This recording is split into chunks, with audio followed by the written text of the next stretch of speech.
Asambleísta Juan Carlos Casinelli.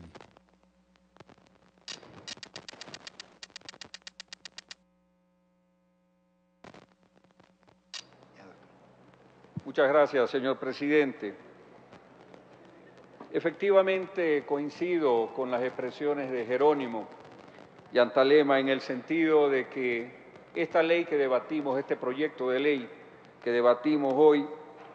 es un proyecto que tiene que propender a una mayor justicia, a una mayor equidad. Una forma de justicia es definitivamente que exista una contraprestación, que haya una nivelación de los poderes que tienen las partes de una relación. Y en este caso, obviamente, entre consumidores, entre proveedores, la ley debe proveer los mecanismos que permitan efectivamente que esa relación sea equitativa y justa. Por eso felicito a los miembros de esta comisión que trabajan en este proyecto desde el mes de noviembre, principalmente porque conozco que han acogido distintos criterios y han trabajado con mucha seriedad y responsabilidad en este proyecto de ley que sin lugar a dudas se constituye en uno de los más importantes que estamos tratando en esta Asamblea. También tengo que felicitar obviamente la iniciativa de Soledad Vela, de Enrique Herrería, para llevar adelante este proyecto, el haber podido condensar por mutuo propio estos proyectos y poder presentar ante el Pleno un tema tan importante como el que estamos tratando. El articulado es extenso, es mi primera observación. Es sumamente importante que en el proyecto de debate el articulado sea concreto, de tal forma que no se busque a través de esta ley abarcar mucho y de pronto a través de eso perder precisión. Sin embargo, el proyecto es de mucho valor. Y me permito hacer algunos comentarios de en qué consiste su valor. Primero, creo que esta es una ley sumamente importante porque recoge la necesidad de la adecuada sustanciación de los distintos procesos para precautelar definitivamente esa relación a la que hacía referencia entre consumidores, entre productores.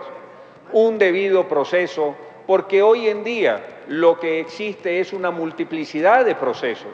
que no solamente devienen de la Ley de Defensa del Consumidor, sino que se multiplican en otras instancias del Estado, como intendencias de policía, como comisaría, como superintendencia de bancos, a tal punto que se vuelve a veces confuso el saber, inclusive para los abogados, a qué instancia acudir cuando se trata de la vulneración de un derecho además de las personas, que además de estar consagrado en la Constitución, está en la Carta Fundamental de los Derechos Humanos, el derecho a acceder a productos y servicios de calidad, de primer orden, y el derecho a poder exigir en un momento dado ante las autoridades competentes la justicia correspondiente con celeridad, porque justicia que llega tarde finalmente todos sabemos que no es justicia y es el peor de los remedios a la insatisfacción social, porque esa superposición de funciones ha afectado tradicionalmente a uno de los organismos más importantes que tiene el Estado y que es rescatado hoy en día por la actual Constitución, como lo es la Defensoría del Pueblo. Defensoría del Pueblo, que en la instancia fundamental constitucional es la llamada a precautelar los intereses, ya no solo de las personas, sino también los derechos de la naturaleza, pero que en el ámbito de las personas tiene que tener a través de esta ley las prerrogativas que ya se le están incorporando para que no sea un mero veedor ético, sino que además se convierta en su momento en una instancia que pueda resolver, precautelar, redimir las injusticias que se puedan dar a través de una inadecuada prestación de bienes o de servicios, o inclusive temas que sean en desmedro de los propios proveedores, porque, insisto, aquí se trata de dar una equidad a esta relación. Me parece indispensable, entonces, hacer énfasis en esta ley y sobre aquello voy a incorporar algunas observaciones, algunas sugerencias al presidente de la Comisión para reforzar esa actuación institucional del Defensor del Pueblo. Si nosotros aprobamos una ley sin institucionalizar debidamente al ente rector de precautelar esos derechos, podemos caer en algo similar a la ley que actualmente tenemos de defensa del consumidor, que además de no recoger una serie de preceptos que se recogen en este proyecto de ley, no posiciona en ninguna forma de manera debida la actuación de la Defensoría del Pueblo en el Ecuador. Por otro lado, me parece sumamente valioso la individualización que se hace dentro de este proyecto de ley del tema de la definición de los usuarios, de los consumidores, de los proveedores, de las organizaciones de usuarios o consumidores y del rol que tiene que jugar en este sentido el Estado. Lo otro sería un despropósito. Lo que existe actualmente es prácticamente una confusión de actores. Por eso es sumamente valioso que el haya recogido esta individualización de los actores a fin de identificarlos y a través de una normativa adecuada poderle dar a cada uno el espacio y el rol que le corresponde como actor en esta correlación dentro de este proyecto de ley. El incorporar principios muchas veces son enunciados como la seguridad jurídica, es algo que posiblemente redunde, pero lo que redunda no daña. Principios como el respeto a la dignidad humana, por supuesto, está en la propia Constitución. Principios como el involucramiento del Estado es una prerrogativa constitucional. Pero seguramente el principio que se menciona ahí, que me parece el más rescatable y fundamental dentro de la relación que se precautela, es el llamado indubio pro persona usuaria o consumidor,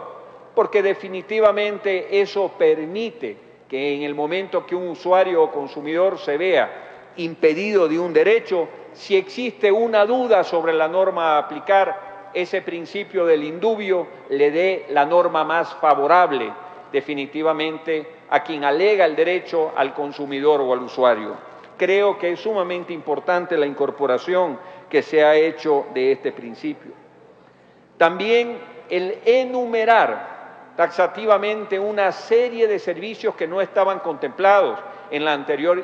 legislación y que además nos dejaban en un estado de indefensión de manera frecuente, creo que es sumamente valioso. Habrá que ser acucioso en que esa enunciación sea lo suficientemente extensiva para las nuevas modalidades que se dan hoy, muchos años después de la expedición de la actual ley, para poder seguir llevando adelante este tipo de prerrogativas. El enunciar el comercio electrónico, los servicios bancarios y financieros, la publicidad abusiva, los mecanismos de tutela judicial son elementos fundamentales y muy nuevos que se incorporan a esta legislación, lo que la hace de un uso contemporáneo sumamente valioso. Hablar del contrato de adhesión es otro tema fundamental. Yo diría que en el tema de la relación entre servicios y consumidores, un 70% de los abusos de las fuerzas del mercado se da por los llamados contratos de adhesión, ya sea como el ejemplo que citó el ponente Fernando Vélez,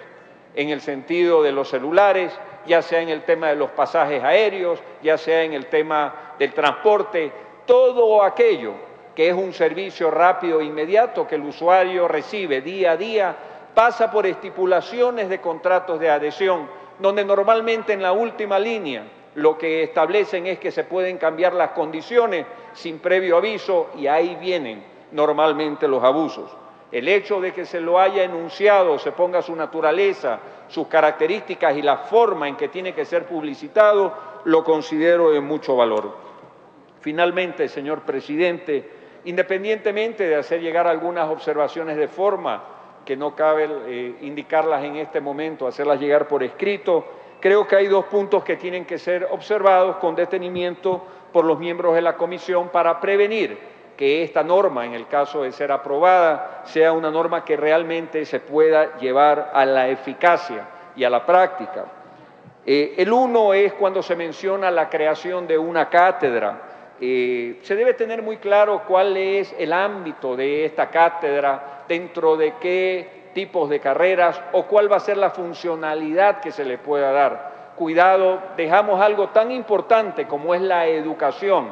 de las personas en esta materia en un enunciado que finalmente en el momento que se quiera no se puede llevar a la práctica. Así se habló también en un momento dado de que en la cátedra, en todas las cátedras se incorpore las materias de los derechos humanos y son temas que finalmente se volvieron impracticables porque no se legisló de una manera mucho más precisa. Creo que hay que tener mucha